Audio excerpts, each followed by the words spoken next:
as you're watching this video, you're moving at over 1,000 miles per hour. You might be sitting still, lying down, or standing in one place, but you're actually racing through space faster than a commercial jet airplane. The Earth beneath your feet is spinning on its axis at roughly 1,000 miles per hour at the equator, which is faster than the speed of sound. You don't feel this incredible velocity because everything around you is moving at exactly the same speed. The air you breathe, the building you're in, the trees outside, every single thing on the planet's surface is traveling together in perfect synchronization. It's similar to being inside a car traveling at a constant speed on a perfectly smooth highway. You don't sense the motion because you're part of it, moving along with everything else. This raises a fascinating and terrifying question. What would actually happen if the Earth suddenly stopped spinning? The answer is going to be far more catastrophic than most people realize. And by the end of this video, you'll understand why the Earth's rotation is absolutely critical to every aspect of life as we know it. We're going to explore the immediate destruction, the long-term consequences, and how this scenario would fundamentally change everything about our planet. But first, we need to understand exactly what the Earth's rotation means and why it's been happening for billions of years. Our planet has been spinning continuously for approximately 4.5 billion years, ever since it formed from a massive cloud of dust and gas in the early solar system. When all that cosmic material began to come together under the force of gravity, it was already rotating slightly due to the angular momentum present in the original cloud. As this material compressed and gradually formed into a sphere, the rotation speed increased dramatically. This happens because of a fundamental principle in physics called the conservation of angular momentum. You can visualize this by thinking about an ice skater performing a spin. When the skater pulls their arms in close to their body, they spin much faster. The same principle applied to Earth as it formed. As the planet's mass condensed into a smaller, more compact sphere, the rotation accelerated. Since that formation billions of years ago, the Earth has maintained this spin with remarkable consistency. There's nothing in space to slow it down because the vacuum of space provides essentially no friction or resistance. Unlike a spinning top on a table that eventually wobbles and falls due to friction and gravity, the Earth keeps spinning in the frictionless environment of space. The rotation has slowed down very slightly over geological time due to tidal forces from the moon. But this slowdown is incredibly gradual. We're talking about the day lengthening by only a few milliseconds every century. For all practical purposes, the Earth's rotation has been constant throughout human history and throughout the history of life on our planet. The Earth completes one full rotation every 24 hours, which creates the cycle of day and night that every living thing on our planet depends upon. The side of Earth facing the sun experiences daylight and warmth, while the opposite side faces away into darkness and cooler temperatures. This daily rotation isn't just some interesting astronomical fact you learn in grade school. It's actually the fundamental rhythm that governs almost everything about life on Earth. Every organism, from the smallest bacteria to the largest whales, has evolved biological processes synchronized with this 24-hour cycle. Humans have circadian rhythms that regulate our sleep-wake cycles, hormone production, body temperature, and countless other physiological processes. Plants have evolved to track the sun's movement across the sky, opening their flowers at specific times and performing photosynthesis during daylight hours. Animals migrate, hunt, and reproduce according to patterns tied to the day-night cycle. The entire food chain, from primary producers to apex predators, operates on schedules determined by Earth's rotation. But the rotation affects far more than just biological life. Our weather patterns, ocean currents, atmospheric circulation, and even the shape of the planet itself are all products of this constant spin. The Earth isn't actually a perfect sphere.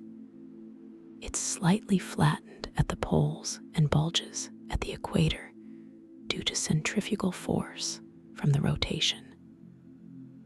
The equatorial diameter is about 27 miles larger than the polar diameter. This might not seem like much on a planet that's nearly 8,000 miles across, but it's a direct result of the spinning motion. The rotation also creates the Coriolis effect, which causes moving air and water to curve rather than travel in straight lines.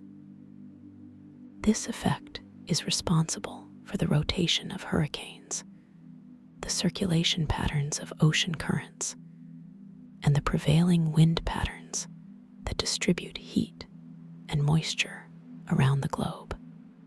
Now let's address what would happen if all of this suddenly stopped. The most immediate and devastating consequence would affect everything that isn't firmly anchored to the bedrock of the planet itself.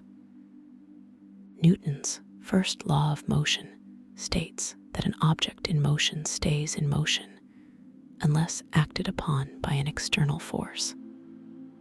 Right now, you and everything around you are moving eastward at the rotational speed of the Earth at your latitude. At the equator, that's about 1,040 miles per hour. At the latitude of New York City, it's roughly 790 miles per hour. At London's latitude, it's about 650 miles per hour. If the solid Earth suddenly stopped rotating, you wouldn't stop with it.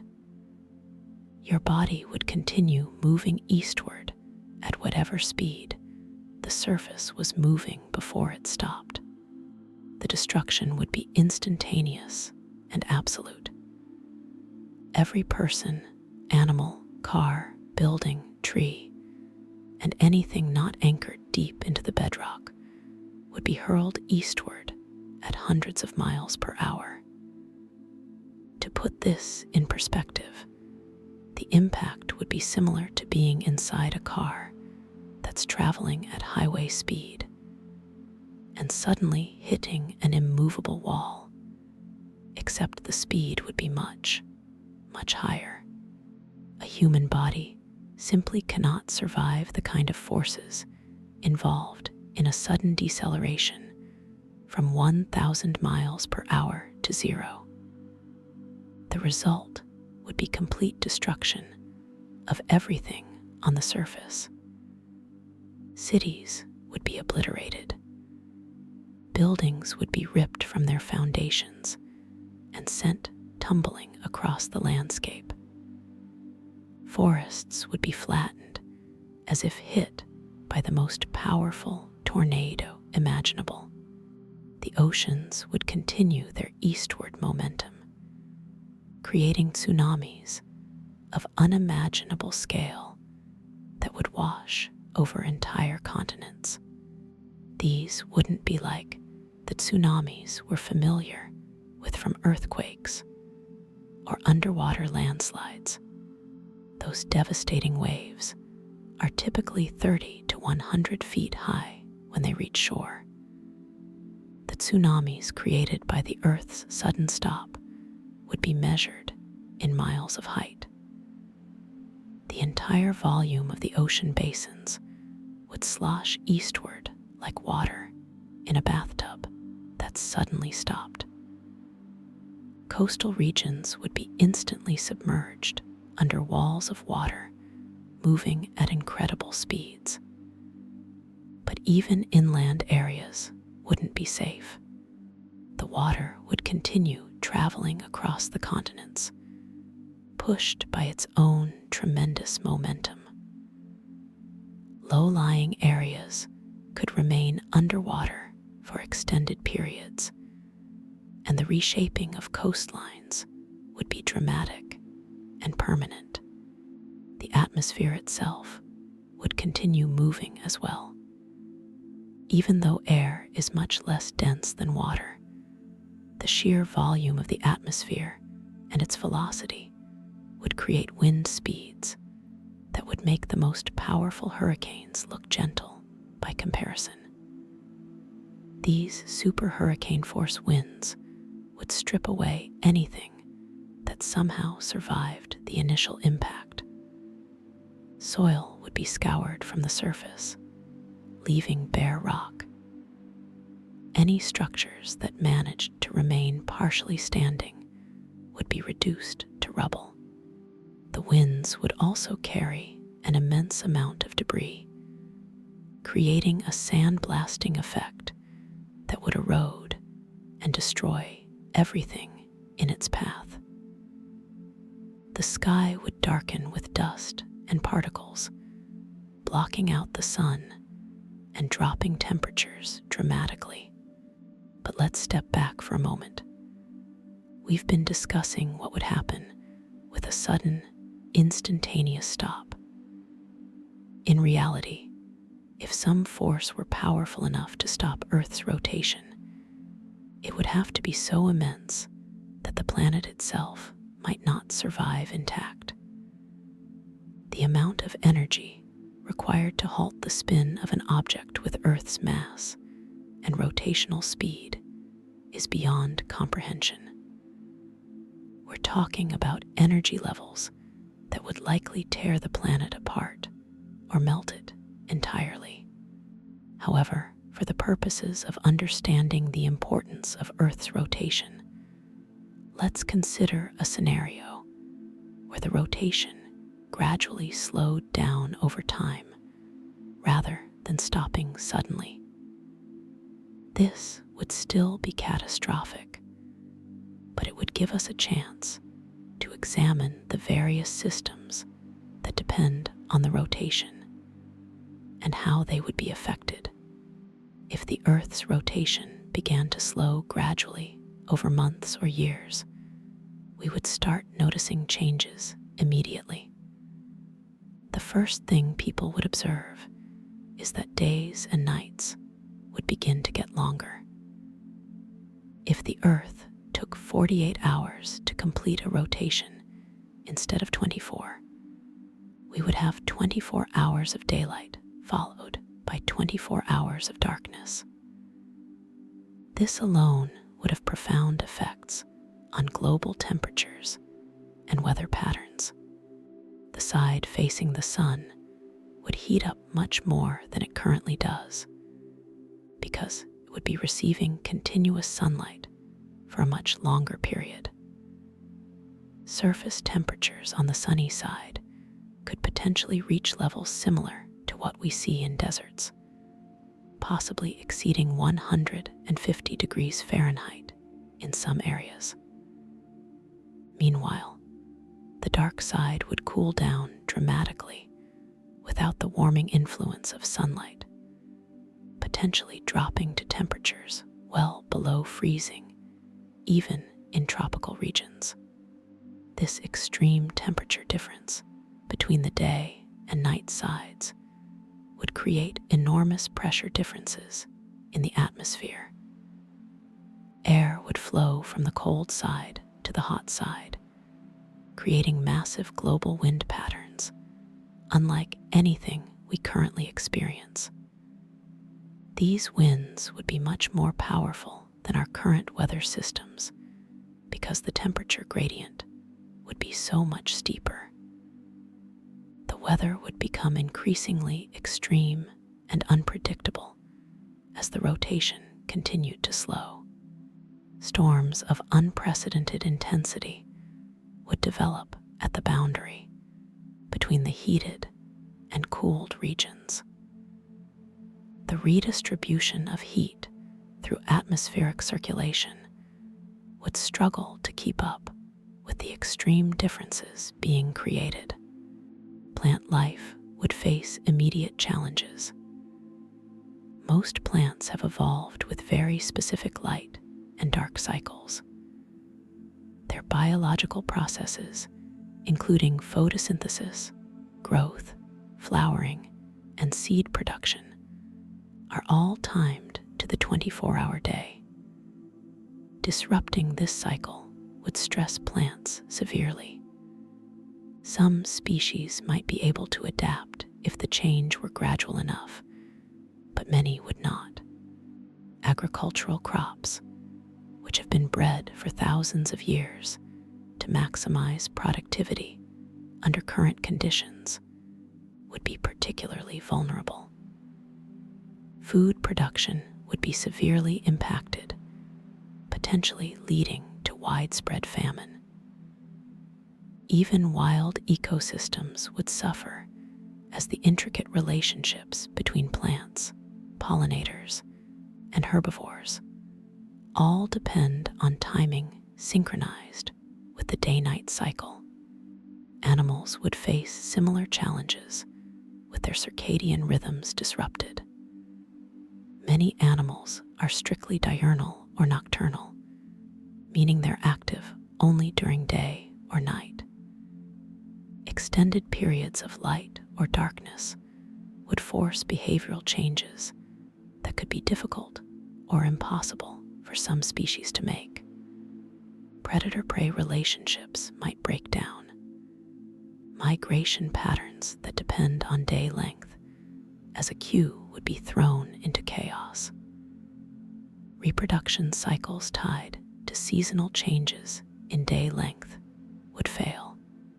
The cascading effects through ecosystems would be enormous and would likely result in widespread extinction events. As the rotation continued to slow, the Coriolis effect would weaken. This effect, which currently causes moving air and water to curve to the right in the northern hemisphere and to the left in the southern hemisphere, is entirely dependent on the Earth's rotation. As it weakened, our current patterns of ocean currents and atmospheric circulation would break down. The Gulf Stream, which carries warm water from the tropics to the North Atlantic and moderates the climate of Western Europe, would cease to function. Europe would experience much colder winters. Similar disruptions would occur with other major ocean currents around the world. The currents that currently distribute heat, nutrients, and oxygen throughout the oceans would fail, potentially causing massive die-offs of marine life. Hurricanes and typhoons, which depend on the Coriolis effect to develop their characteristic rotating structure, would change dramatically or potentially cease to form altogether. This might sound like a good thing since these storms cause tremendous damage, but they also serve important functions in distributing heat and moisture around the globe. Without them, heat would build up even more intensely in tropical regions, and some areas that currently receive rainfall from tropical systems would become much drier. The global distribution of precipitation would shift dramatically, creating new deserts in some regions, while potentially bringing unexpected rainfall to others. The weakening of the Coriolis effect would also impact the jet streams, those high-altitude rivers of fast-moving air that snake around the planet and play a crucial role in weather patterns. The jet streams help create and steer storm systems. They mark the boundaries between different air masses and help drive the weather systems that bring rain, snow, and temperature changes to mid-latitude regions. Without strong jet streams, weather patterns would become much more stagnant.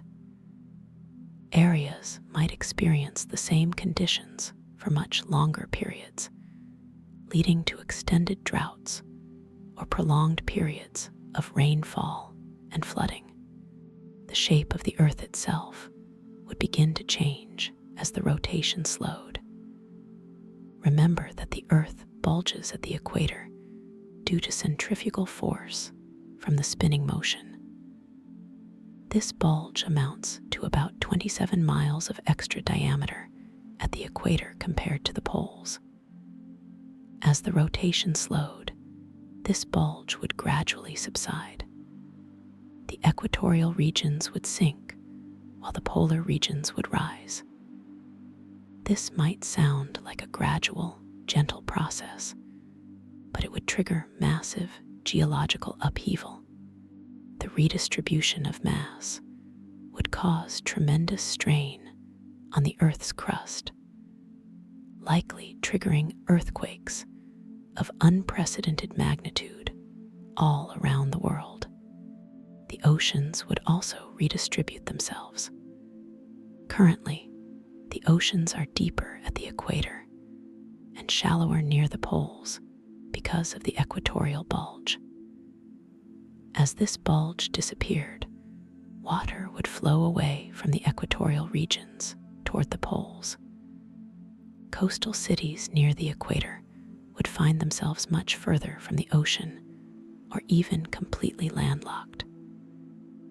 Meanwhile, areas near the poles would experience rising sea levels that would submerge coastal regions. The redistribution of water would also change the gravitational load on the Earth's crust in different regions, potentially triggering even more earthquakes and volcanic activity. Speaking of volcanic activity, the tectonic plates that make up the Earth's crust are in constant motion, driven by convection currents in the mantle beneath them. The Earth's rotation plays a role in these dynamics, and changing the rotation would affect plate tectonics. The stress patterns in the crust would shift, potentially affecting where and how frequently earthquakes occur.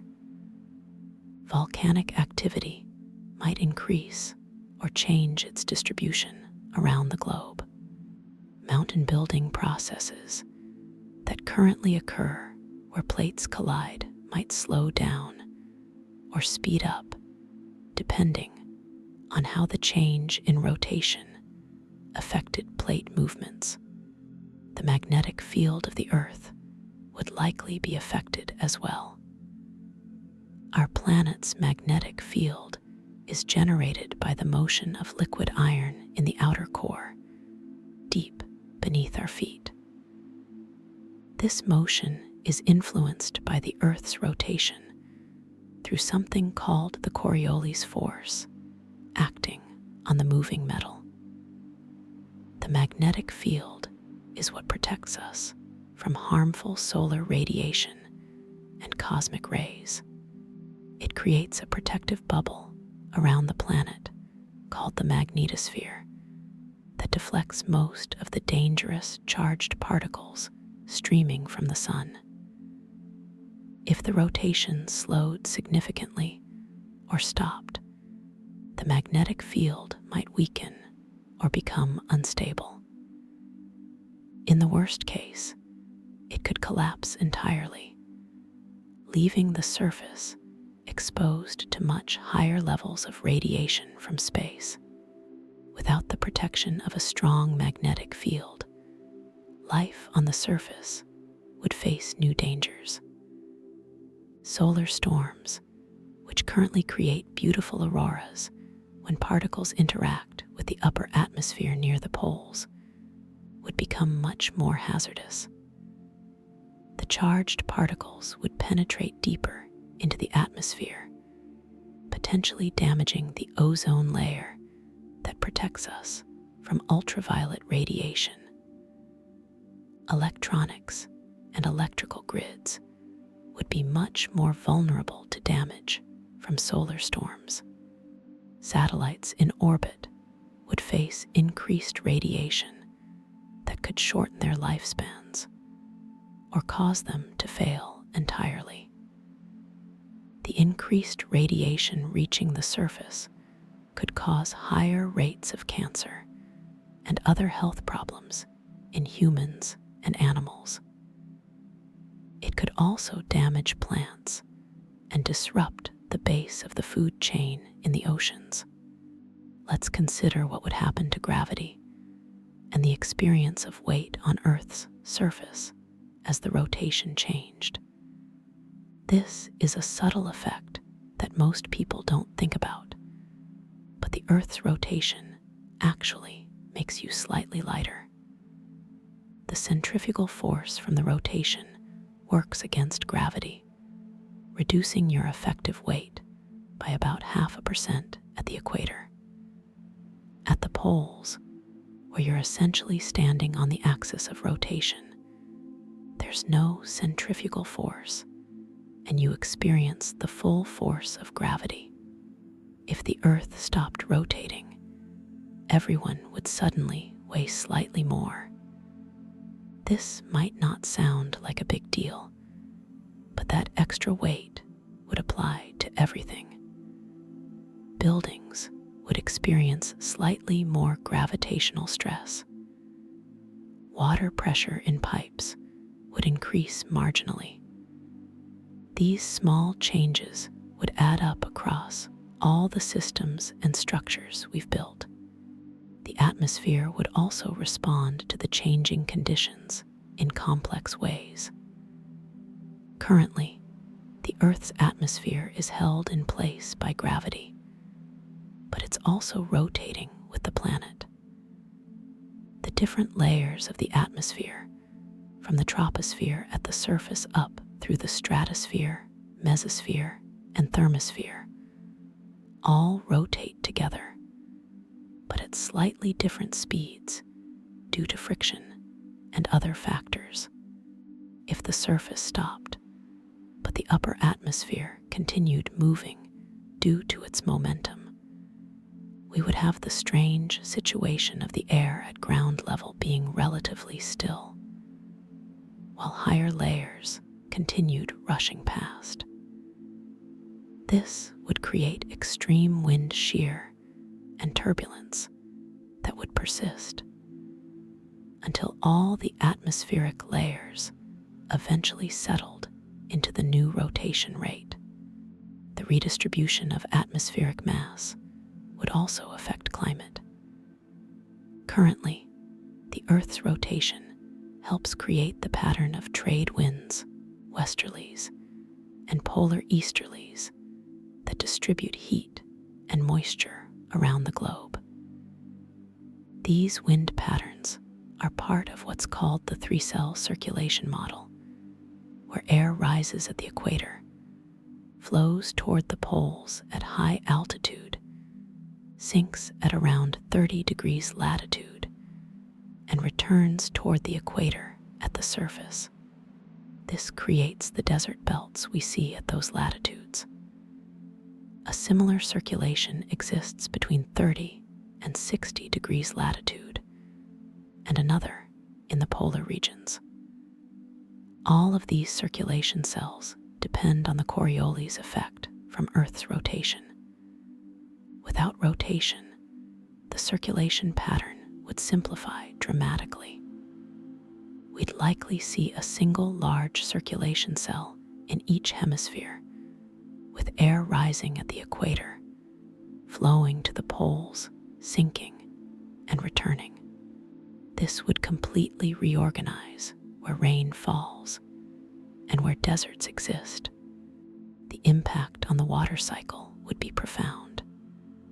Currently, evaporation from the oceans provides most of the moisture that eventually falls as rain over land.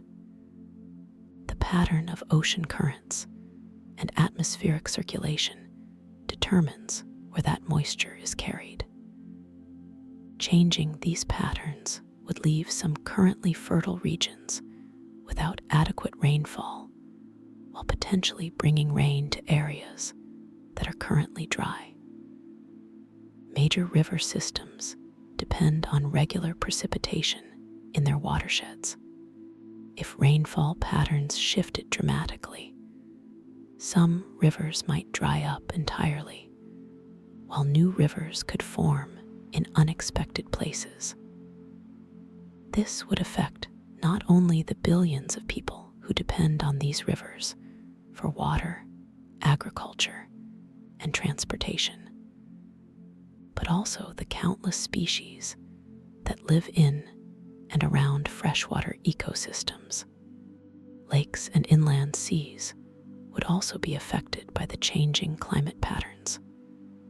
Some might evaporate completely if their regions became drier and hotter. Others might expand if they began receiving more rainfall. The Great Lakes of North America, the Caspian Sea, Lake Victoria in Africa, and countless other bodies of water would all undergo changes. The ecosystems they support, many of which contain unique species found nowhere else on Earth, would be devastated. The human communities around these lakes, which depend on them for water, food, and transportation, would face enormous challenges. Glaciers and ice sheets would respond to the changing temperature patterns. Currently, the Earth's polar regions are very cold because they receive sunlight at a low angle and experience months of darkness each year. If the rotation slowed dramatically, the poles might actually receive more total sunlight over the course of a year than they currently do, even though they would have very long nights. The pattern of heating and cooling would change. Some glaciers might melt faster, while others might grow, depending on how precipitation patterns changed in their regions. The massive ice sheets of Antarctica and Greenland contain enough frozen water to raise global sea levels by more than 200 feet if they melted completely. Any significant melting would threaten coastal cities around the world. The changes to sea level wouldn't come only from melting ice. As we discussed earlier, the oceans would redistribute themselves as the equatorial bulge disappeared. The combination of water redistribution and ice melting would create winners and losers among coastal regions. Some areas would see sea levels drop, while others would experience dramatic rises. Coastal infrastructure, including ports, cities, power plants, and industrial facilities, would all be threatened. The global economy depends heavily on shipping and port facilities. So disruptions to these systems would have cascading effects far beyond the immediate coastal regions. Marine ecosystems would face their own set of challenges. Ocean life is adapted to the current patterns of light, temperature, currents, and nutrient availability.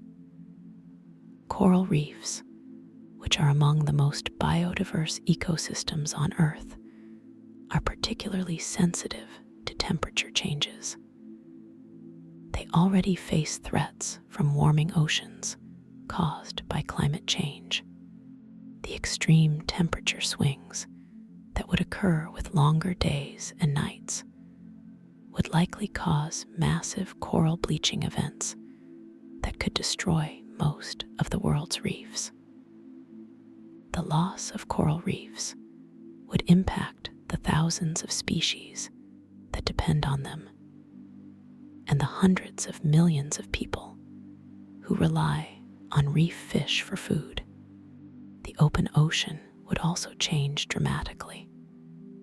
Currently, ocean currents bring cold, nutrient-rich water up from the depths in certain regions.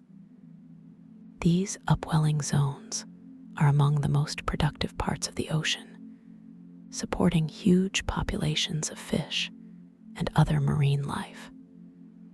The fishing industries of many nations depend on these productive areas. If ocean circulation patterns changed, upwelling might cease in some regions and begin in others. This would cause a massive reorganization of marine ecosystems and could collapse some of the world's most important fisheries, while potentially creating new ones in unexpected locations. Marine mammals, sea turtles, and fish that migrate long distances would face particular challenges. Many species navigate using a variety of cues, including the Earth's magnetic field, the position of the sun, ocean currents, and water temperature. If multiple cues changed simultaneously, these animals might become disoriented and unable to complete their migrations.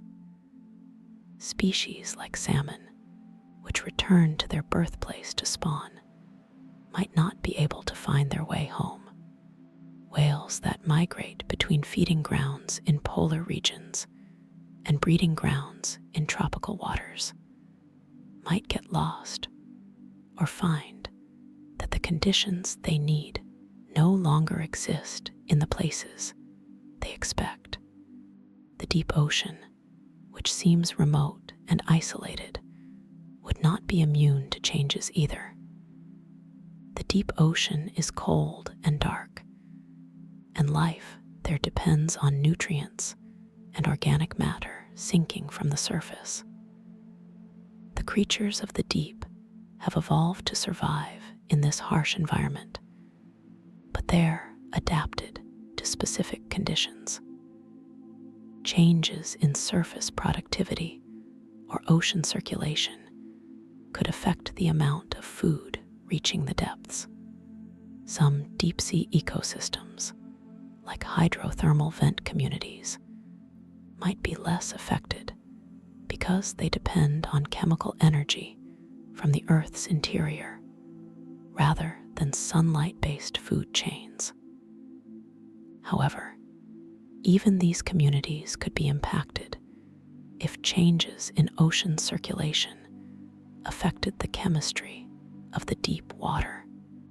Let's shift our focus to how human civilization would attempt to cope with these changes. The immediate crisis would be survival. With food production collapsing due to disrupted agriculture, water supplies threatened by changing precipitation patterns, and coastal infrastructure damaged or destroyed by changing sea levels, billions of people would face shortages of basic necessities. Governments would be forced to implement emergency measures. Food rationing would become necessary in most countries. Water would need to be carefully managed and distributed. Mass migrations would likely occur as people fled regions that became uninhabitable due to extreme heat, drought, or flooding. The social and political upheaval would be immense. Throughout history, resource shortages have led to conflict, and the scale of the shortages caused by changing Earth's rotation would be unprecedented. Nations might fight over remaining arable land, fresh water sources, and access to the ocean. Internal conflicts could erupt as different regions within countries competed for limited resources. The international cooperation that would be needed to manage the crisis might be difficult to achieve in a world facing such stress. Some nations might close their borders to refugees, leading to humanitarian disasters. Others might be overwhelmed by the influx of people seeking safety and resources. Economic systems would be severely disrupted. The global economy depends on complex supply chains that move goods around the world.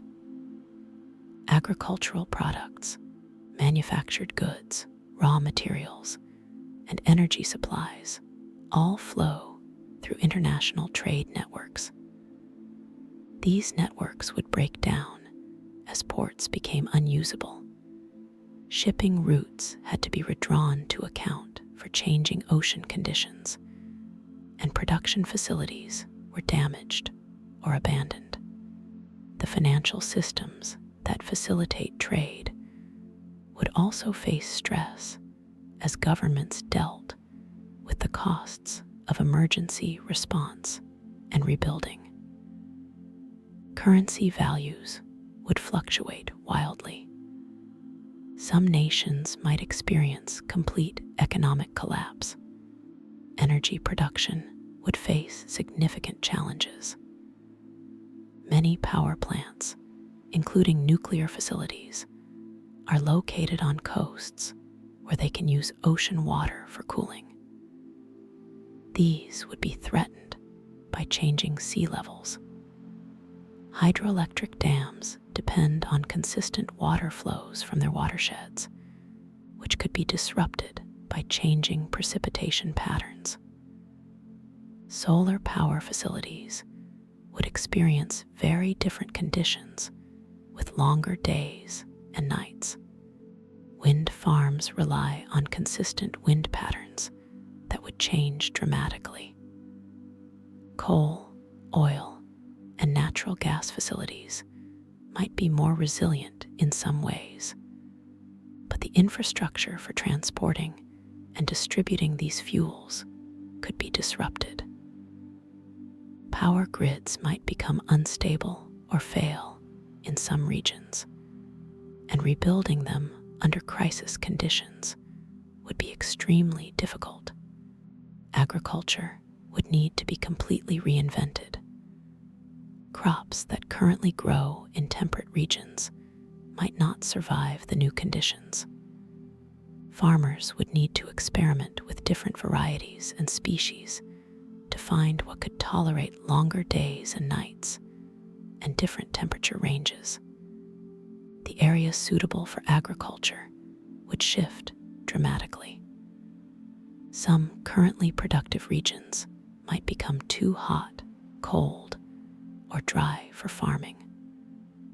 Other areas might become newly suitable for cultivation. This would require massive movements of population and the development of new infrastructure in regions that might currently be remote or undeveloped. Indoor and controlled environment agriculture would become much more important.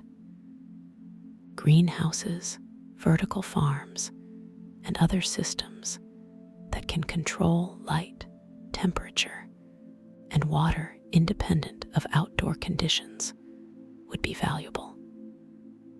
However, these systems require significant energy inputs, which would be challenging to provide reliably given the disruptions to energy systems. Genetic engineering and selective breeding would likely be employed urgently to develop crop varieties that could tolerate the new conditions. Scientists would race to create plants that could photosynthesize efficiently during very long days, survive extended periods of darkness, and tolerate extreme temperature swings. Water management would become one of the most critical challenges. In regions that became drier, every drop of water would need to be conserved and used efficiently.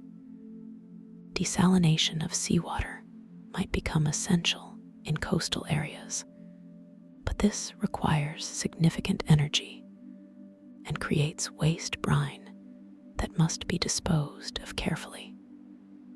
Regions with adequate rainfall might need to build infrastructure to store water for use during long dry periods.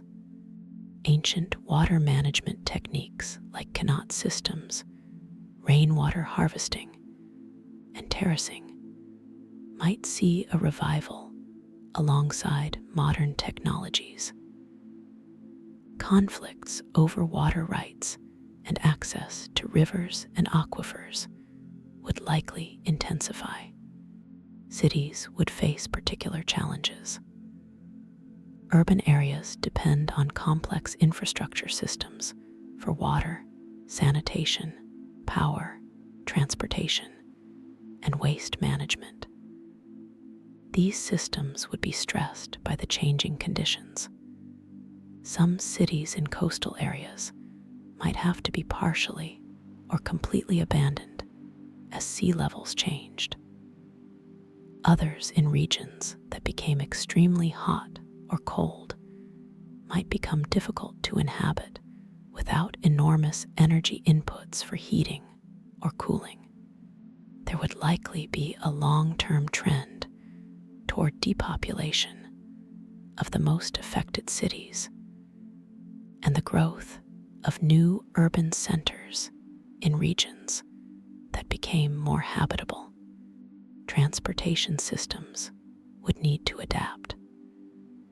Current air travel routes and schedules are planned around the jet streams and prevailing wind patterns, which would change dramatically. Shipping routes would need to be redrawn as ocean currents changed.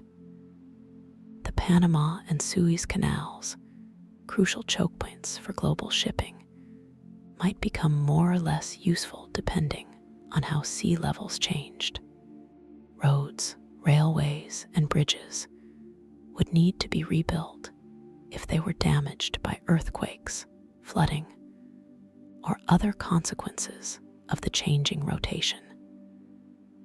In some regions, transportation infrastructure might need to be abandoned entirely as populations relocated.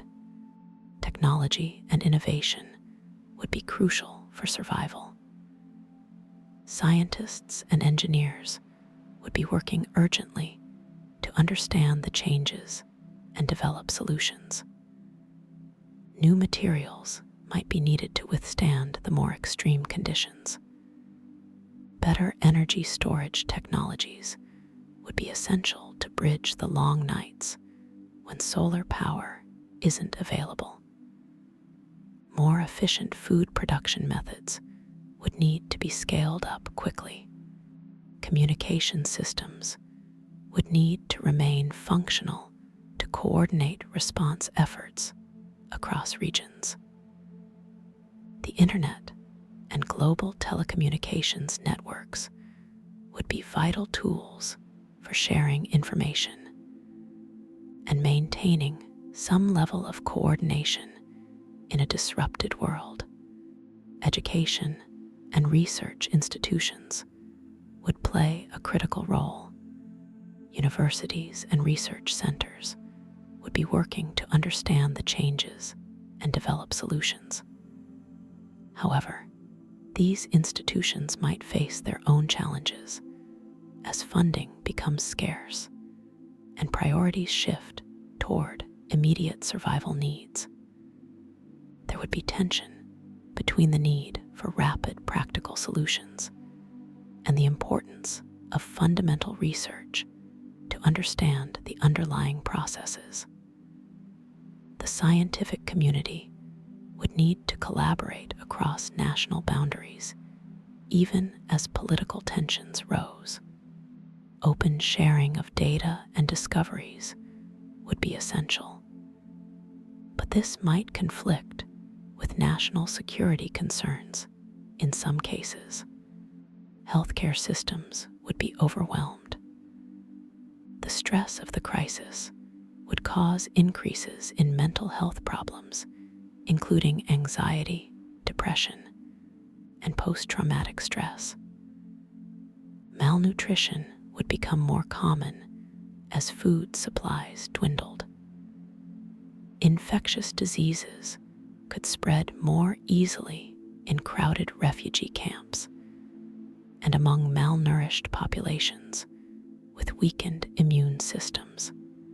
Some vector-borne diseases might expand their ranges as climate zones shifted, bringing malaria, dengue fever, and other illnesses to regions that previously didn't have them.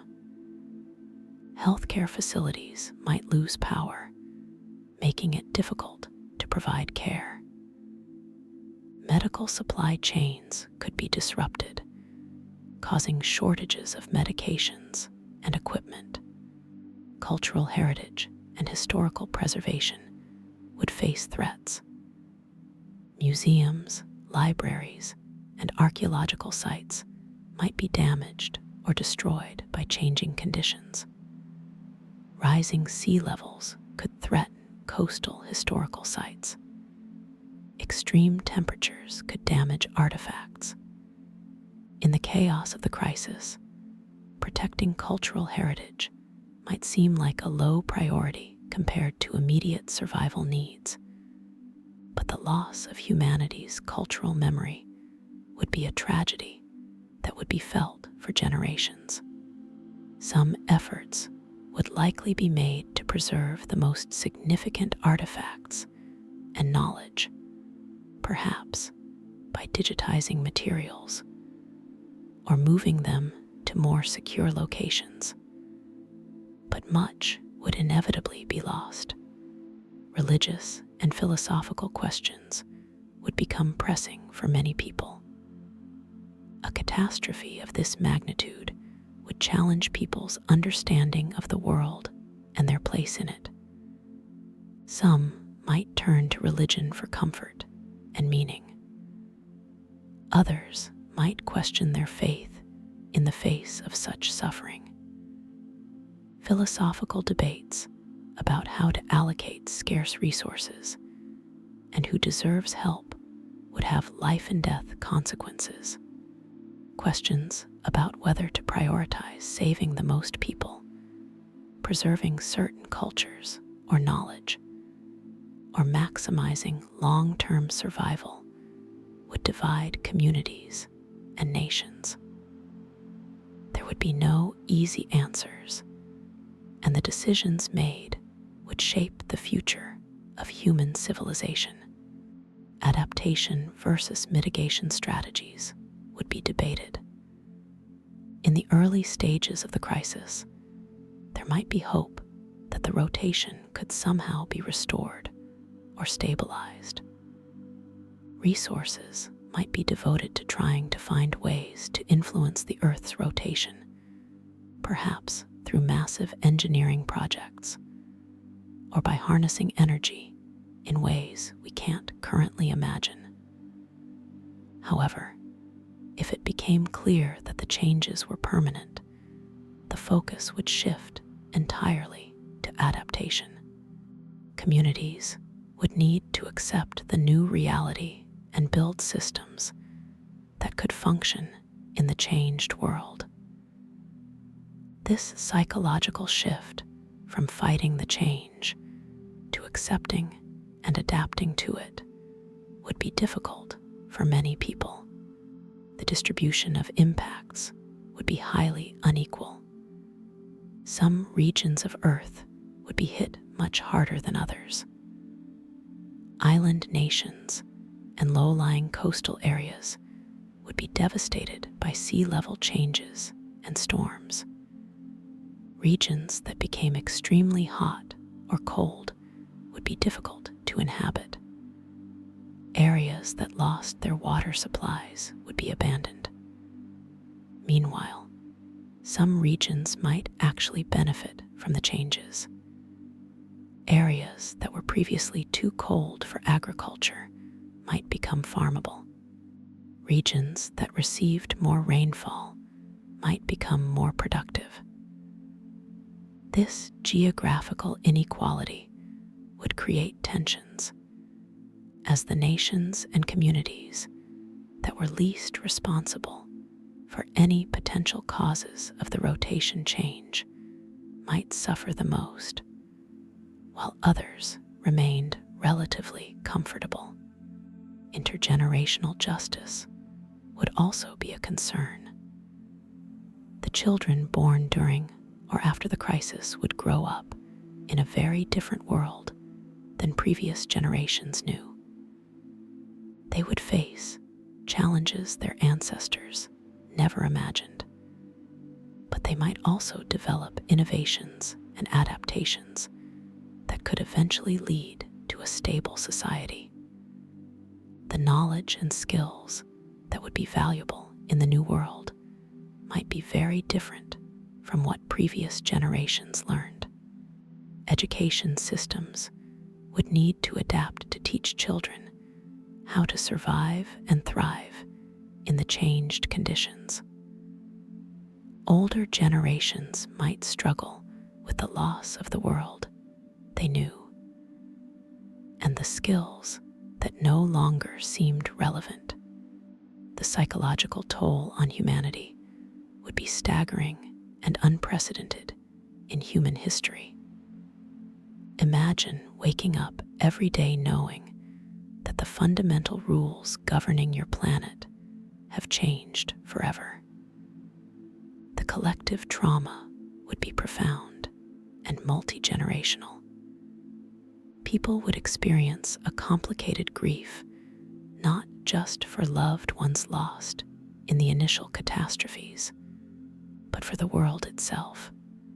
There's a term in psychology called solastalgia, which describes the distress caused by environmental change in one's home environment. This would be experienced on a global scale as people watched familiar landscapes transform beyond recognition. The seasons they once knew, the weather patterns they could predict, the very rhythm of day and night that had been constant throughout human existence would all be radically different or gone entirely. Children who were born before the change would have memories of the old world that younger children would never know. This generational divide would create unique challenges. How do you explain to a child what a normal day used to be when they've only known extended periods of light and darkness? How do you maintain hope and optimism about the future when so much has been lost? Parents and educators would struggle with these questions. Mental health professionals would be in desperate demand, but also in short supply, and they would be dealing with forms of trauma and adjustment disorders on a scale never before encountered. Traditional therapeutic approaches might need to be completely rethought for a world where the fundamental ground beneath our feet has shifted both literally and metaphorically. Communities that managed to survive would need to rebuild social structures and governance systems. In some areas, existing governments might maintain authority and order. In others, new forms of social organization might emerge. Small, self-sufficient communities might become the norm in some regions, while other areas might see the emergence of new regional powers. The balance between individual freedom and collective survival would need to be renegotiated. In crisis situations, societies often become more authoritarian as governments take emergency powers to manage resources and maintain order. Whether these emergency measures would be temporary or would become permanent features of the new world would depend on many factors, including the severity of the ongoing crisis and the political cultures of different regions. International organizations like the United Nations would face enormous pressure to coordinate global responses, but they might lack the power and resources to be truly effective. International law and agreements about borders, territorial waters, and resource rights would be challenged as nations faced existential threats. Some countries might be forced to abandon their territories entirely as they became uninhabitable, raising questions about sovereignty and statehood. What happens to a nation when its physical territory is underwater or otherwise uninhabitable? Where do its people go? Do they maintain their national identity, or do they become absorbed into other nations? These questions would need answers, and the answers would set precedents that would shape international relations for generations. Trade and commerce would be fundamentally restructured. The global economy, as we know it, depends on specialization and trade. Different regions produce different goods and exchange them through complex networks. This system would break down as transportation became difficult and many production centers were disrupted. Regions would need to become more self-sufficient, producing more of what they need locally rather than importing it. This would reduce efficiency and overall productivity, leading to a lower standard of living for most people. Luxury goods and anything requiring complex supply chains would become rare or unavailable. The economic focus would shift from growth and consumption to survival and resilience. Currency and financial systems would undergo massive changes. Paper money and digital currencies depend on trust in the institutions that back them. In a crisis of this magnitude, that trust might evaporate in some regions. Barter systems might re-emerge in areas where formal currency systems collapsed.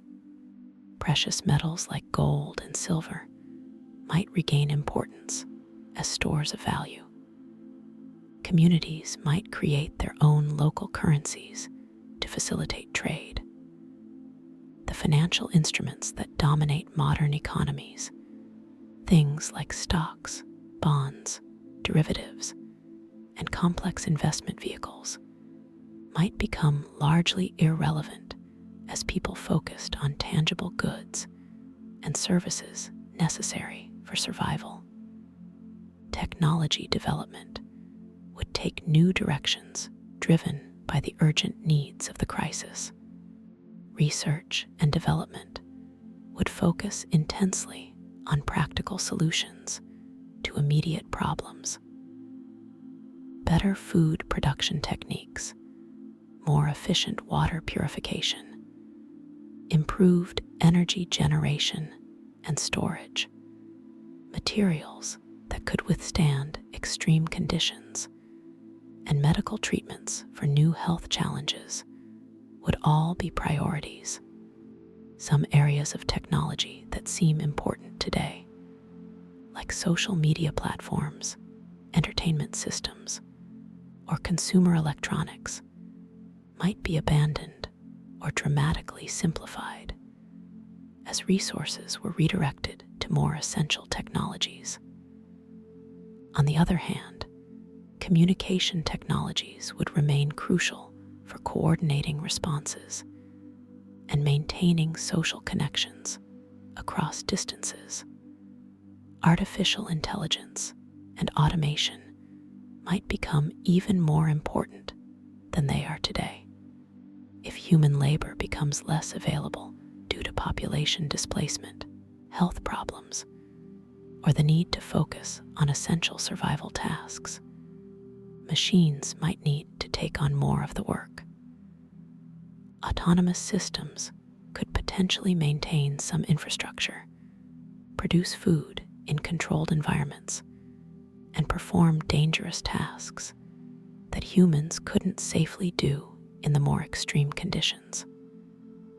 However, these systems would require energy and maintenance, which might be challenging to provide consistently. The balance between the benefits of automation and the resource costs of maintaining it would need to be carefully considered. Space-based infrastructure would face serious challenges. The satellites that currently provide communications, navigation, weather monitoring, and Earth observation would be gradually lost as they exceeded their designed lifespans and couldn't be replaced easily. Launching new satellites requires significant industrial capacity and resources that might not be available during the crisis. The International Space Station and any other crewed space facilities would need to be abandoned if resupply missions became impossible. This would be a tragic loss of human presence in space, but maintaining it would be impossible to justify when resources were desperately needed on Earth. Some automated satellites, particularly those in higher orbits that experience less atmospheric drag, might continue functioning for years or decades, but eventually, the infrastructure we've built in space would decay. The loss of satellite coverage would have cascading effects. GPS navigation, which billions of people and countless systems depend on, would gradually become unavailable. Weather forecasting would become much less accurate without satellite data, making it harder to prepare for storms and other hazardous conditions. Military forces would lose important surveillance and communication capabilities. Scientific research that depends on satellite observations would become impossible. Telecommunications would be forced to rely more heavily on ground-based systems like fiber optic cables and radio towers. Some regions might become isolated if their communication infrastructure was damaged and couldn't be replaced. Long-distance communication might become more difficult in general. The ionosphere, the layer of Earth's atmosphere that radio waves can bounce off for long-distance transmission, is affected by solar radiation and the Earth's magnetic field. If the magnetic field weakened or became unstable due to the changed rotation, the ionosphere might behave differently, potentially making some types of radio communication less reliable. Amateur radio operators who maintain networks that that can function independently of formal infrastructure might become more important for maintaining communication between isolated communities. Old technologies that had been largely abandoned, like telegraph systems, might see a revival as more robust alternatives to systems that depend on constant power and maintenance. The preservation of human knowledge would become a critical concern. Throughout history, knowledge has been lost when civilizations collapsed and libraries were destroyed. In our digital age, most human knowledge is stored electronically, but digital storage is fragile and requires constant power and maintenance. Hard drives fail, file formats become obsolete, and data centers need cooling and electricity. In a world with unstable power supplies, much digital information could be lost. Efforts would likely be made to preserve the most important knowledge in more durable forms.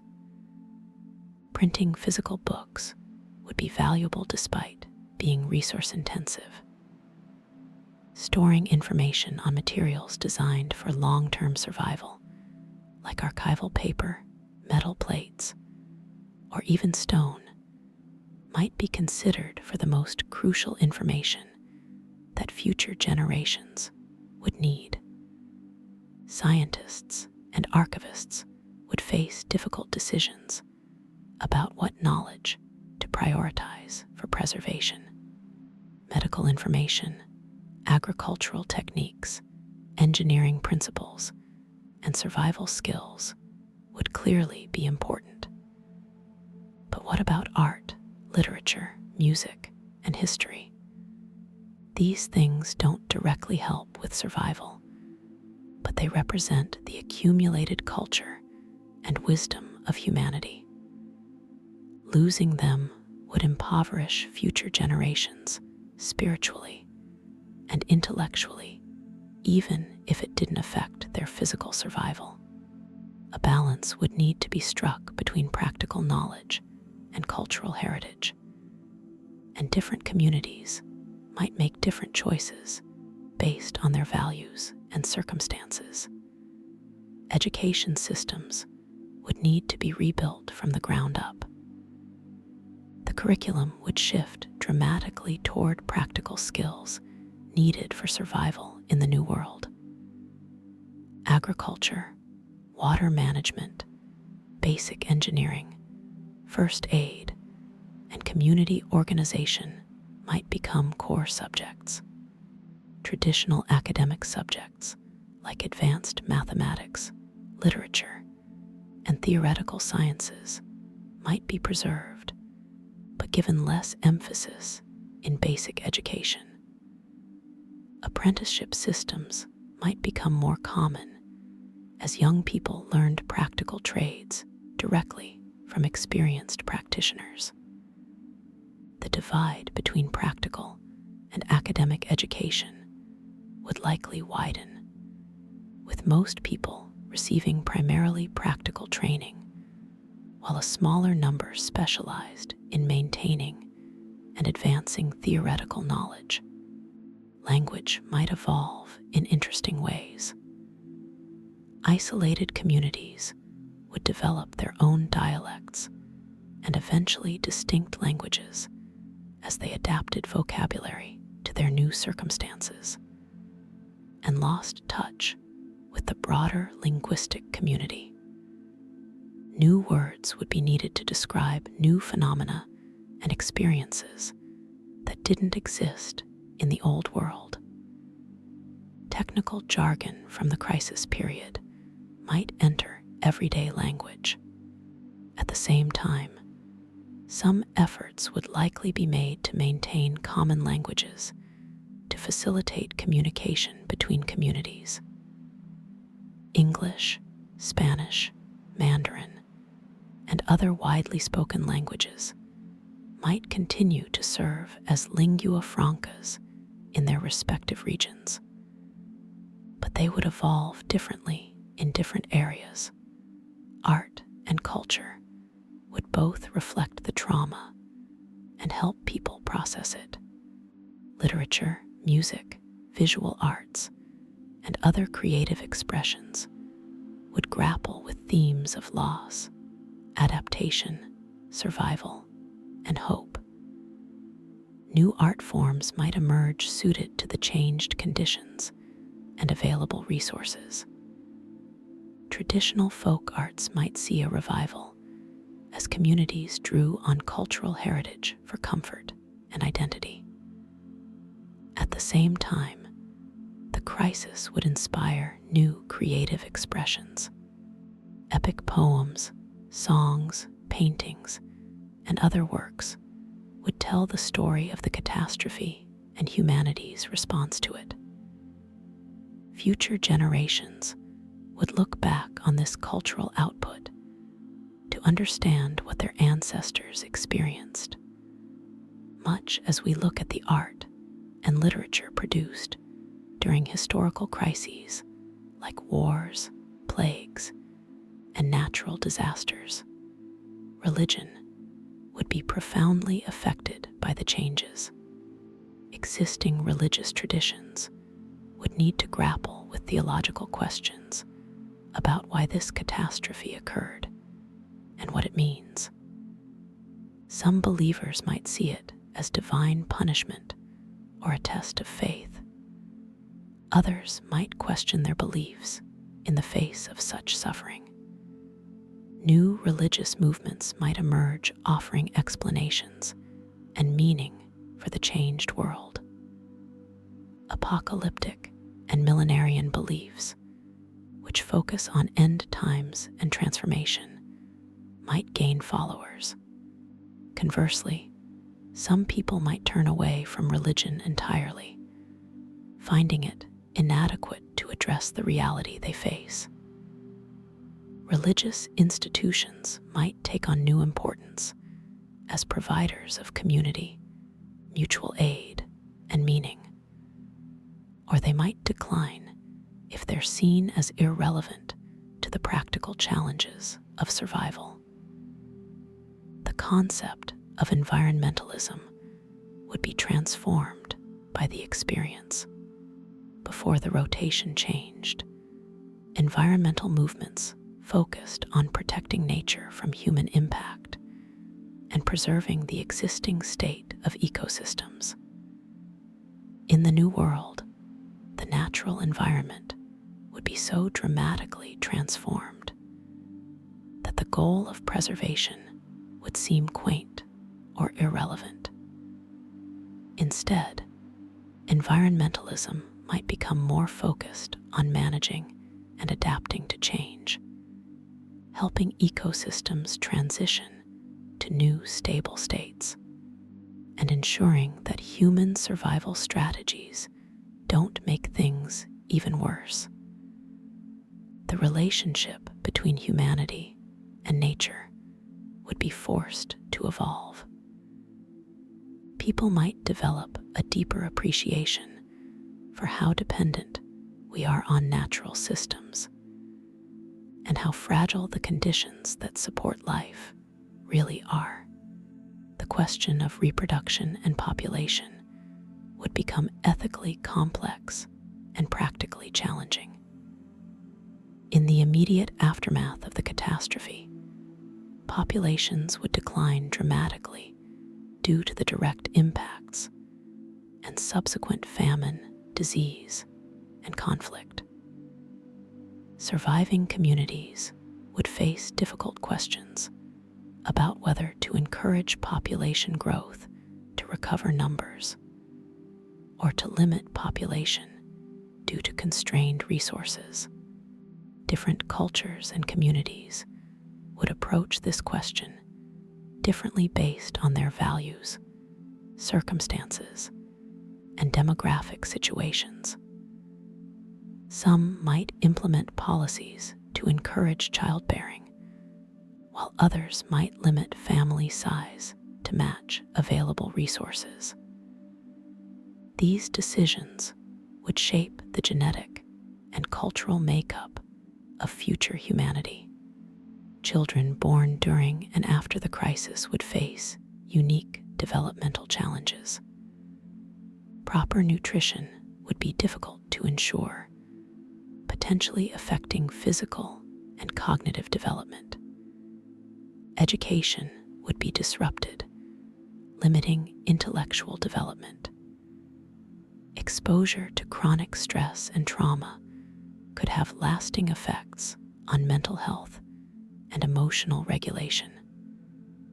However, these children might also develop remarkable resilience and adaptability. They would grow up taking the changed world as normal, without the burden of grief for a lost past that their parents carried. They might be more creative in finding solutions, precisely because they didn't have fixed ideas about how things should be. In many ways, the future would belong to them more than to the older generations. Genetic diversity in both human and other species would be affected by population bottlenecks. When populations decline dramatically and become isolated from each other, genetic diversity decreases. This can make populations more vulnerable to diseases and reduce their ability to adapt to changing conditions. Some species might lose so much genetic diversity that they would struggle to survive long-term, even if their immediate environment was suitable. Efforts might be made to preserve genetic diversity through seed banks, gene banks, and carefully managed breeding programs for important crop plants and livestock. For humans, the natural mixing of populations through migration and intermarriage would be reduced if communities became more isolated, potentially leading to reduced genetic diversity over time. The treatment of animals and our relationship with other species would evolve. Livestock animals would become even more valuable as sources of food, labor, and materials. Animal husbandry practices might need to adapt to the new conditions, with different species and breeds being favored in different regions based on what could survive the changed climate. Wild animals would face their own struggle for survival as ecosystems transformed. Some species would go extinct, unable to adapt quickly enough to the rapid changes. Others might thrive in new niches. Human attitudes toward wildlife might shift. In some places, wild animals might be seen primarily as resources to be harvested or as competitors for limited resources. In others, efforts might be made to protect biodiversity as insurance against an uncertain future. Since we can't know which species might prove valuable or important in the changed world, pets and companion animals would present ethical dilemmas. In a resource-constrained world, feeding animals that don't serve a practical purpose might seem wasteful. However, companion animals provide emotional support and psychological benefits that would be particularly valuable during such a stressful period. Different communities would handle this differently, with some continuing to keep pets, while others couldn't justify the resource cost. Working dogs used for herding, guarding, or hunting might remain common, while purely companion animals might become less so. The human-animal bond would be tested by practical necessities, but it would likely endure in some form because of the deep psychological and emotional needs it fulfills. Architecture and settlement patterns would change dramatically. Buildings designed for the old climate would be poorly suited to the new conditions. In regions with longer periods of extreme heat or cold, buildings would need better insulation and temperature control. In areas threatened by flooding or storms, structures would need to be more robust or built on elevated ground. Some communities might adopt underground architecture to escape extreme surface conditions, while others might favor lightweight, mobile structures that could be relocated if conditions changed. Traditional architectural wisdom from various cultures might be rediscovered and adapted. The energy efficiency of buildings would become paramount, since energy would be precious and potentially scarce. Urban planning would need to account for the new realities. Cities in their current form might not be sustainable or desirable in many regions. There might be a trend towards smaller, more distributed settlements that could be more self-sufficient and resilient. However, urban centers would still have advantages in terms of efficient resource use and enabling specialization and trade.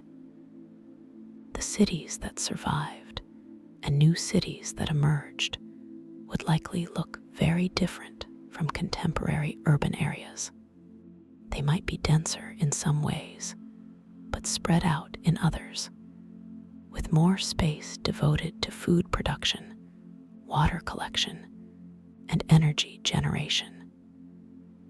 Green spaces might be seen as luxuries or as essential components depending on the resources available and the values of the community. Transportation would become more local and possibly slower.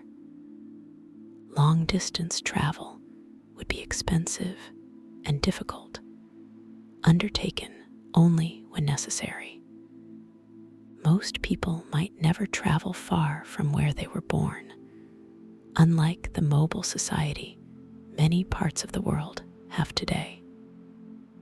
This would have profound social effects, as cultures would become more localized and distinct. On the other hand, communication technologies, if they could be maintained, would be even more valued as the primary way to connect with distant places and people. The concept of a global community might persist more in the virtual space than in physical travel and trade. Energy systems would need to be reimagined completely for the new conditions. Solar energy would still be available, but would need to be collected and stored differently to account for very long day-night cycles. Solar panels would collect energy during extended daylight periods, but battery or other storage systems would need to maintain power through weeks of darkness. Wind energy would face changing wind patterns that would be difficult to predict and plan for. Hydroelectric power would depend on water flows that might be very different from historical patterns. Geothermal energy, which taps heat from Earth's interior, might become more attractive because it's independent of surface conditions, though it's only practical in certain geological settings. Nuclear power would be both promising and problematic. It can provide large amounts of energy independent of weather and day-night cycles, which would be valuable.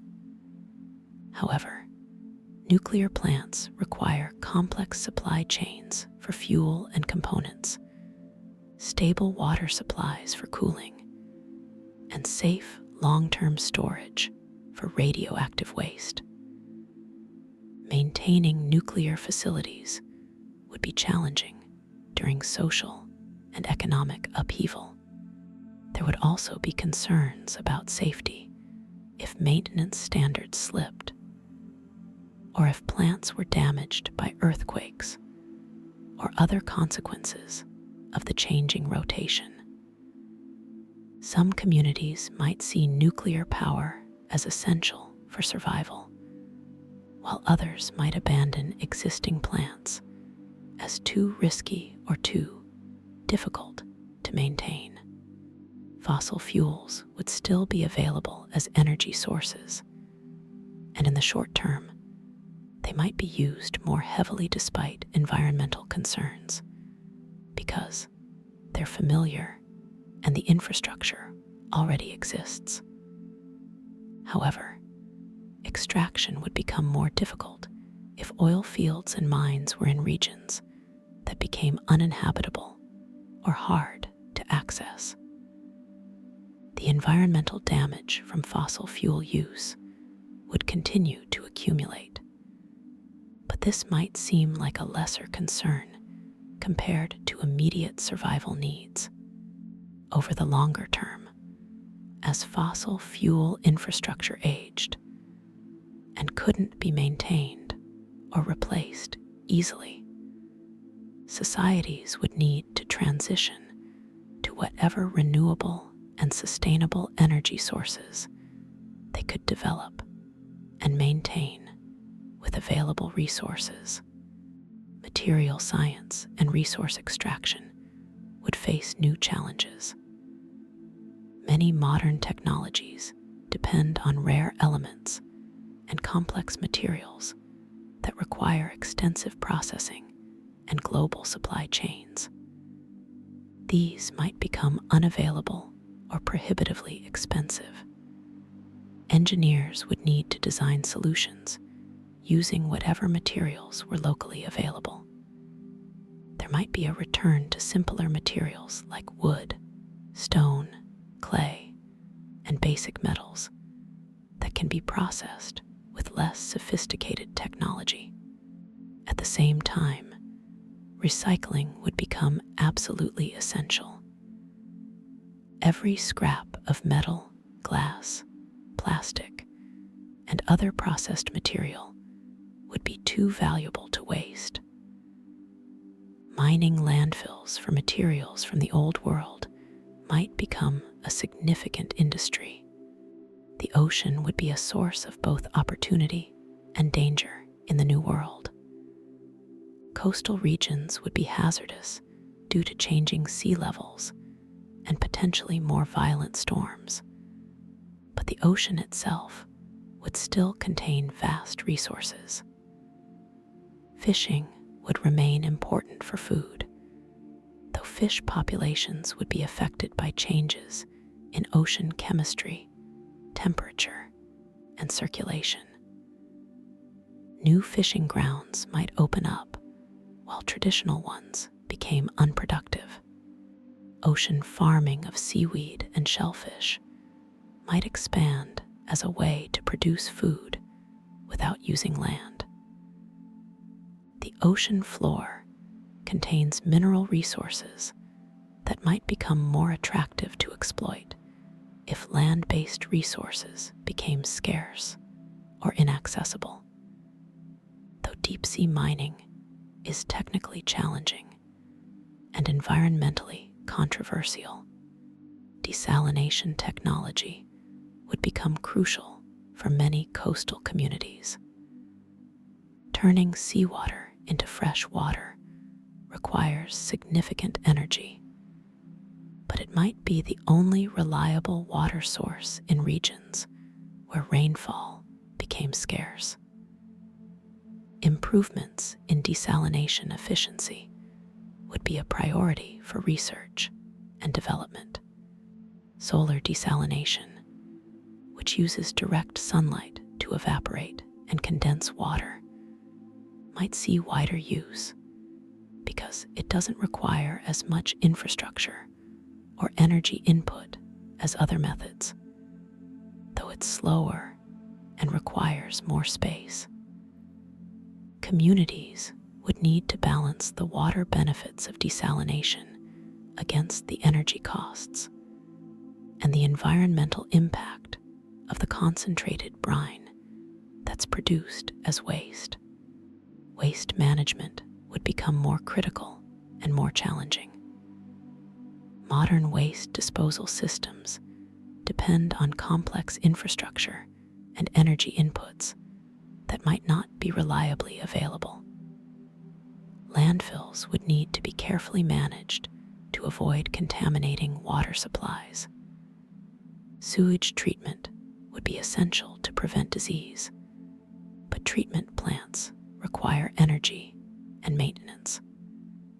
Composting organic waste would become standard practice because it produces valuable soil amendments for agriculture. Reducing waste generation would be essential because disposal options would be limited. The throwaway culture of modern consumer society would necessarily give way to a culture of repair, reuse, and careful management of all materials. Looking toward the more distant future, assuming humanity survived the immediate crisis and adaptation period, what would civilization look like after generations had passed? The world would be profoundly different in almost every way imaginable. The geography would be altered by the redistribution of water and geological changes. Coastlines would be in new places. Some regions that are currently dry land would be underwater, while former seabeds might be exposed. Mountain ranges might be higher or lower, depending on how tectonic processes were affected. The very map of the world would need to be redrawn, and places that were important in the old world might be forgotten, while new locations became significant. Biodiversity would be dramatically reduced compared to today, but life would persist and adapt. The species that survived would be those that could tolerate the new conditions or adapt quickly enough.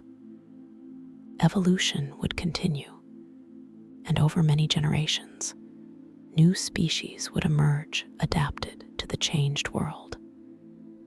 Ecosystems would gradually restabilize into new configurations different from anything that existed before. Some ecosystems might be simpler than current ones, with fewer species filling available niches. Others might develop unexpected complexity as organisms adapted to fill roles left vacant by extinct species. The biosphere would be resilient, as it has been through past mass extinction events, but it would be irrevocably changed. Human culture and society would evolve in new directions shaped by the experiences of the crisis. The collective memory of the catastrophe would be preserved in stories, histories, and cultural traditions. Future generations would look back on the rotation change as the defining event that separated the old world from the new world.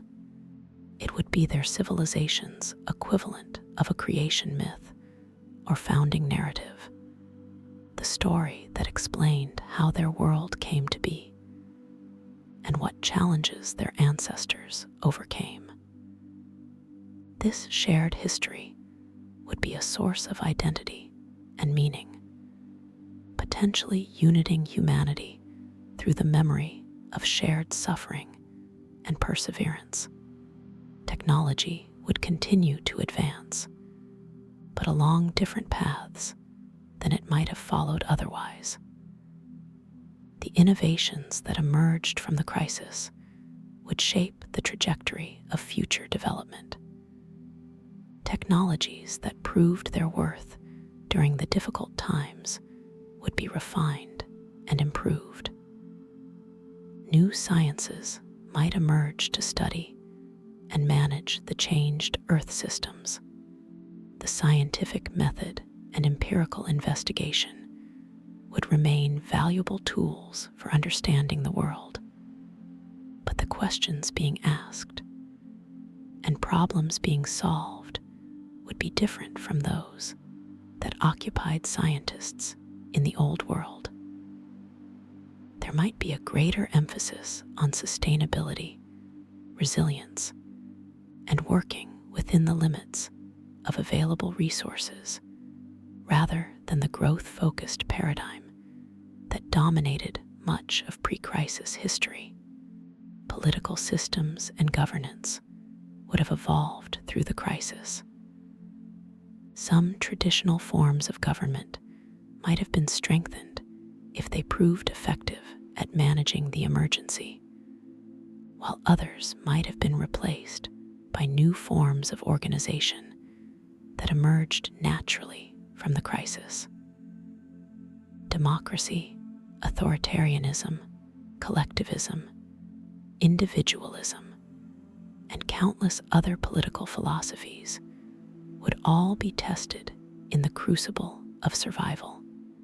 The systems that persisted would be those that could maintain order and distribute resources effectively, while retaining enough flexibility to adapt to changing conditions.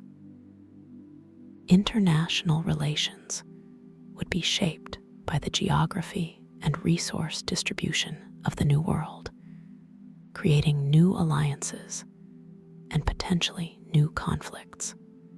Economics would operate on fundamentally different principles than the growth-based systems that dominated the pre-crisis world.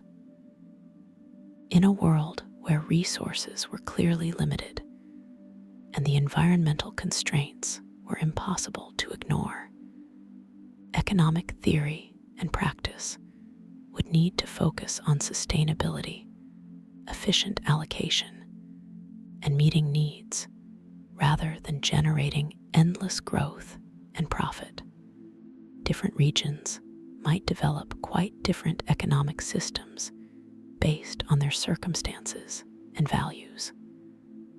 Some might have market economies, others might favor more centralized planning, and still others might develop hybrid systems or entirely novel approaches.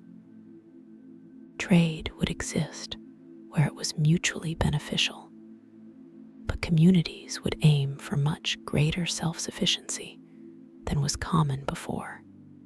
Social structures would reflect the values and necessities of the new world.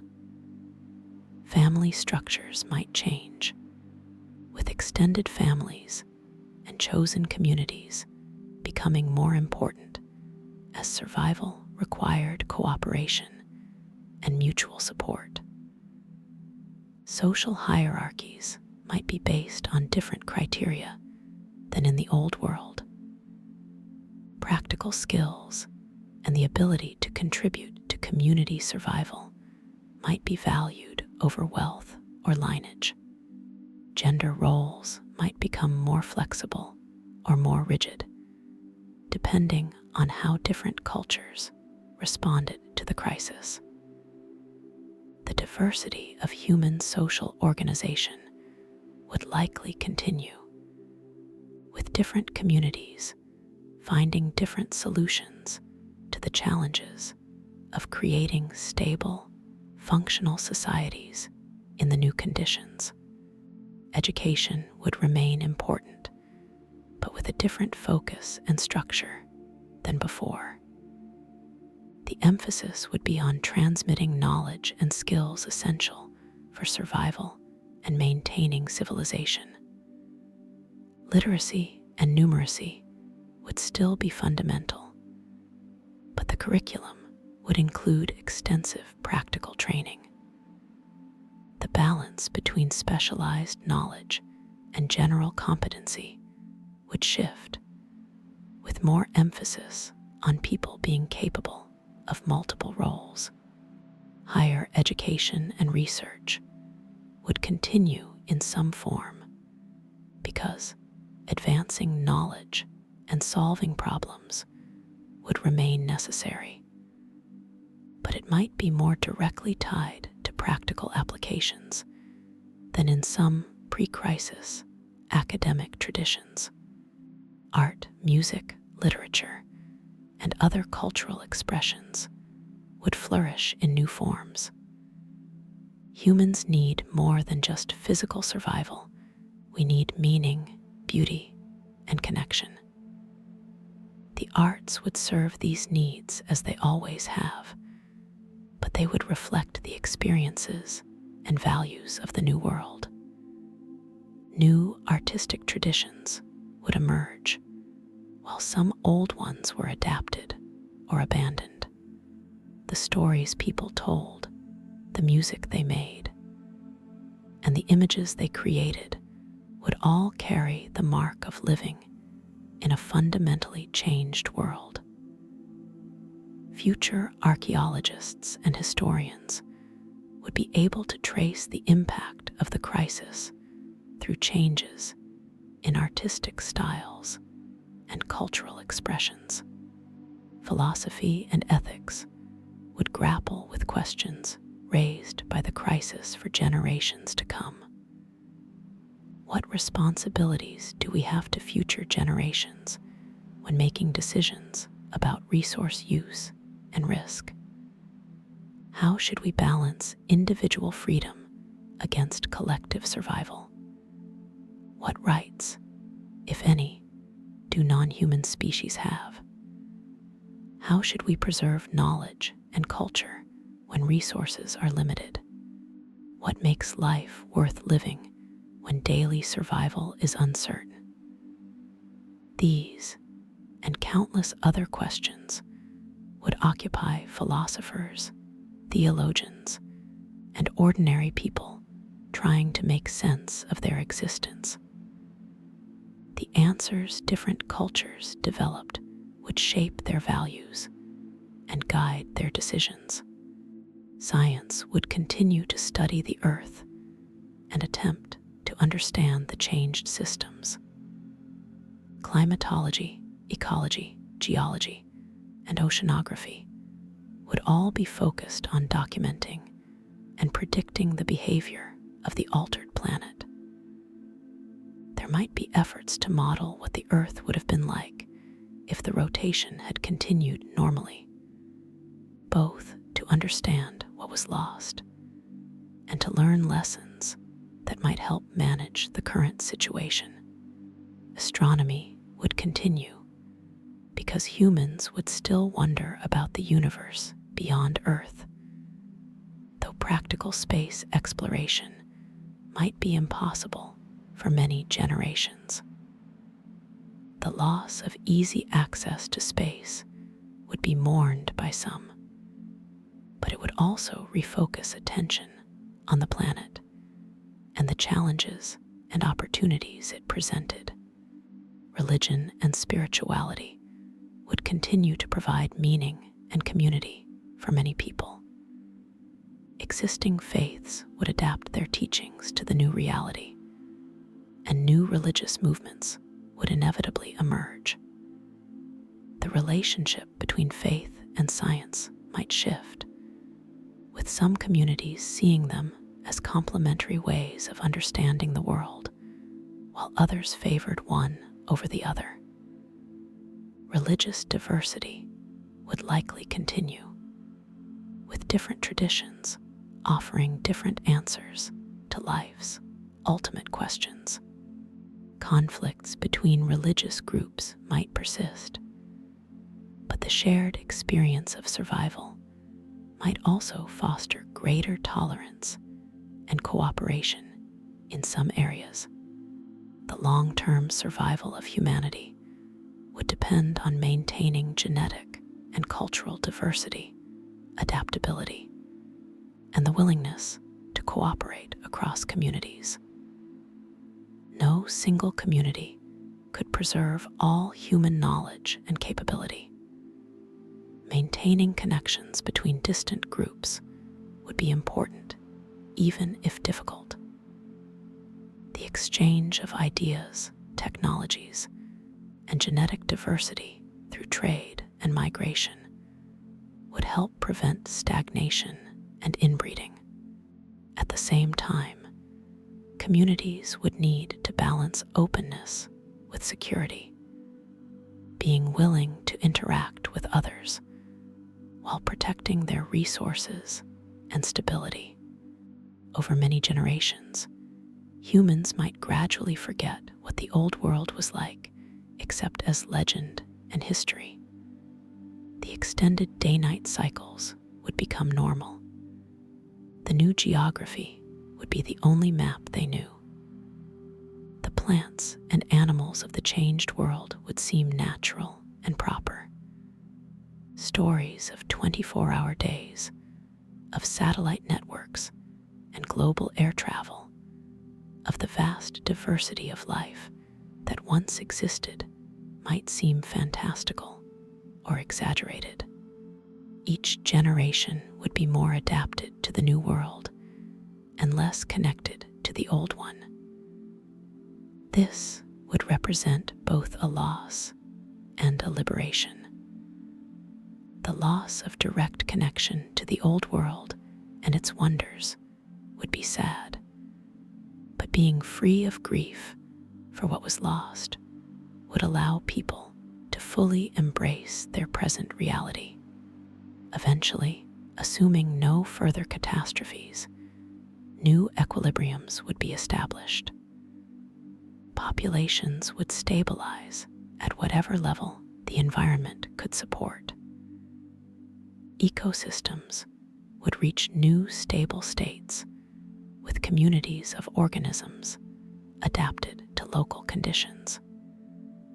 Human societies would develop sustainable ways of living within their regions. Technology would reach a level appropriate to available resources and needs. Culture would be rich and diverse, shaped by both the shared history of the catastrophe and the particular experiences of different communities. This future world would not be the same as our current world, but it would be a world where life continued and where humans and other species could potentially thrive. Question of whether humanity would eventually find a way to restore Earth's rotation or leave the planet entirely for somewhere more stable would depend on how civilization developed. In the immediate aftermath, and for many generations, such possibilities would be far beyond reach. All efforts would be focused on survival and adaptation.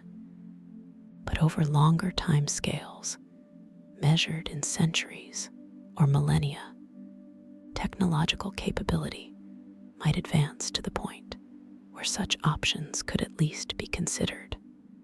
This would raise profound questions about whether to attempt to restore the old world or accept and improve the new one, whether to stay on Earth or seek new homes elsewhere in the universe.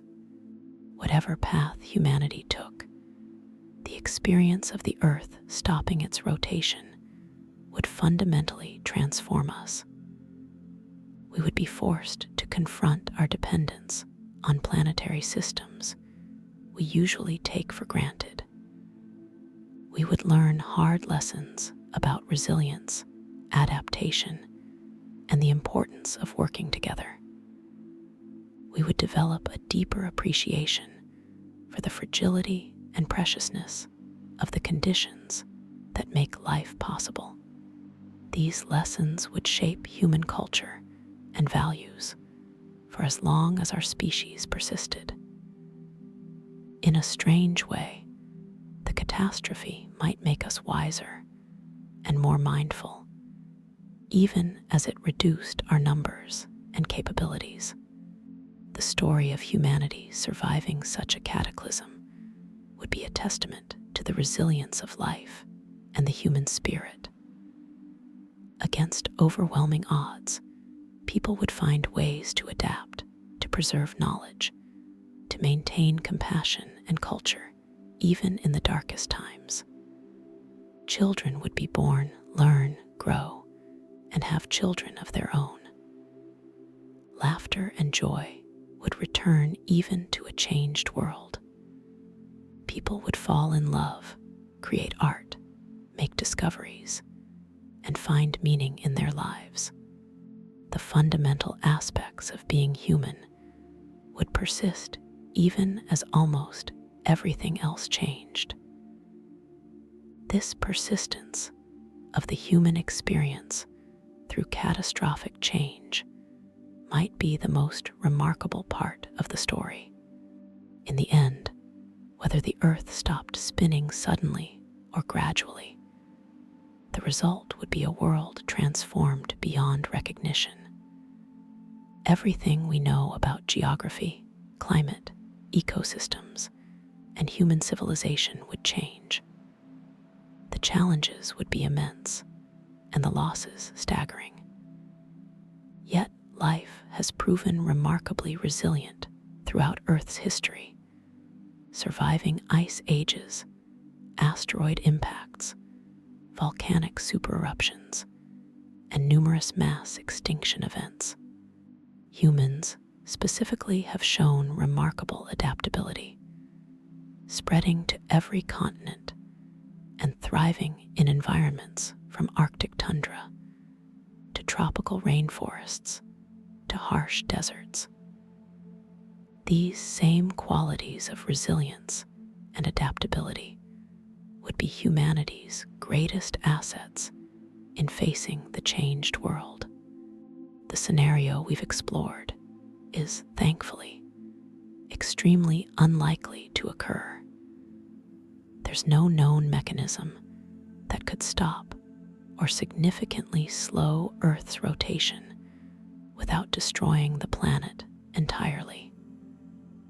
But thinking through this scenario helps us appreciate something profound. The Earth's rotation, which seems like such a basic and simple fact that we barely think about it, is actually essential to literally everything about our world.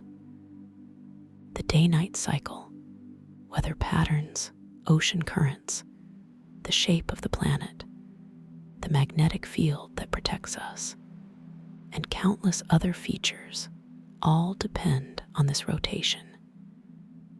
It's a powerful reminder that we live on a dynamic planet with many interconnected systems, and that the stability we experience is both precious and somewhat fragile. This thought experiment also illustrates how dependent human civilization is on the natural systems of Earth. We often think of ourselves as separate from nature, or even as having transcended natural limits through technology. But the reality is that we remain utterly dependent on the atmosphere providing oxygen and moderating temperature, the water cycle providing fresh water, the soil supporting agriculture, the oceans regulating climate, and countless other natural processes. Our technology allows us to buffer ourselves against some variations and to survive in places we otherwise couldn't, but we remain fundamentally embedded in Earth's systems. Understanding this dependence might help us make better decisions about how we treat our planet and its systems, because ultimately, we're not just protecting nature for its own sake, but protecting the very systems that make our existence possible.